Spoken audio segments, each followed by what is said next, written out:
question, Tanya, because I'm preparing to probably have several listings at the top of the year. Yep. Typically, when you accept a listing, what kind of documents do you like to have from a business owner ready for a potential buyer? Like P&Ls, tax returns, et cetera, stuff like that.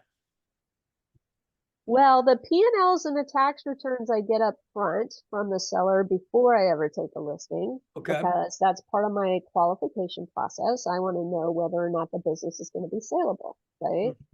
Um, so I already have those, and I put those in a data room. The My process is that I create a one-page business profile, which is like a blind business profile, and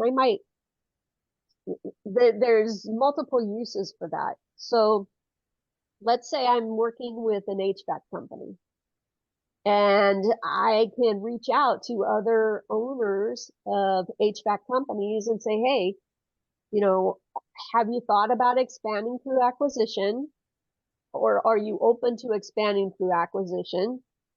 And attached is a one sheet or a blind profile of business that we're currently representing. There are a lot of different ways to do that.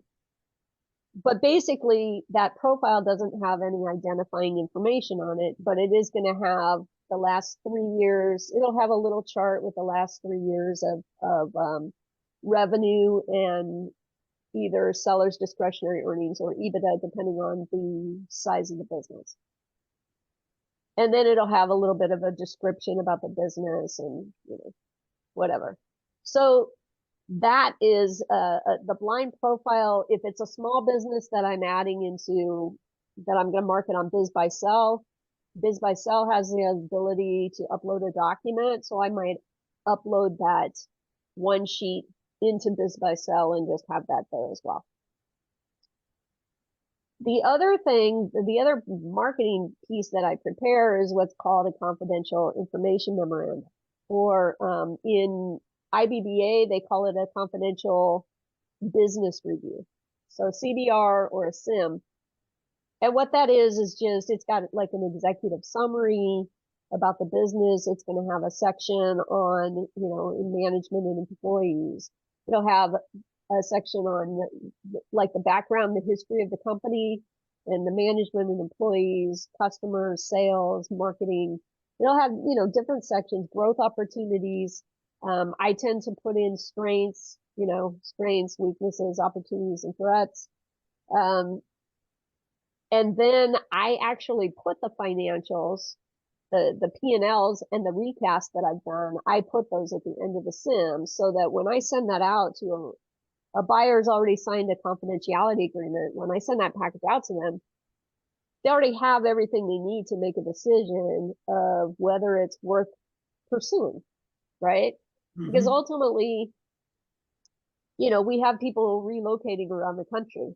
We've got people in California that want to move to Texas or want to move to the Carolinas or want to move wherever. We've got people on the East Coast that want to move to the West Coast.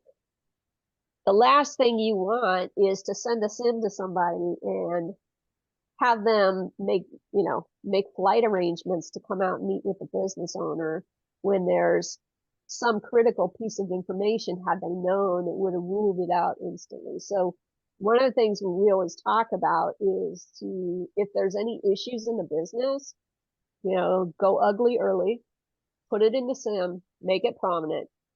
These are the problems, that's why I include the SWOT, the strengths, weaknesses, opportunities, and threats. Because you definitely want to disclose any areas where there might be issues, and how they're being addressed, if they're being addressed, right? Because some buyers are going to be scared off, and that's great. You'd rather scare them off up front than get into due diligence and get halfway through due diligence and then have them pull the plug on your transaction. So you always want to go ugly early, get that information out there. The buyers who are not scared off, it's already been disclosed. And so, if they want to pursue that acquisition, the odds of it closing are much higher at that point. Would you happen to have like a sample packet like that doesn't violate any kind of NDA or anything like that I might be able to look at? Yeah, Okay, cool. I would love to look at that just to kind of get an idea of what you do from a visual perspective.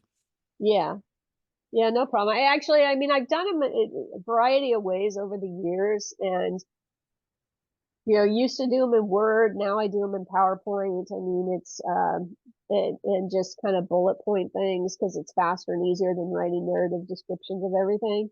Hmm. But yeah, I can send you that. Cool, that'd be great.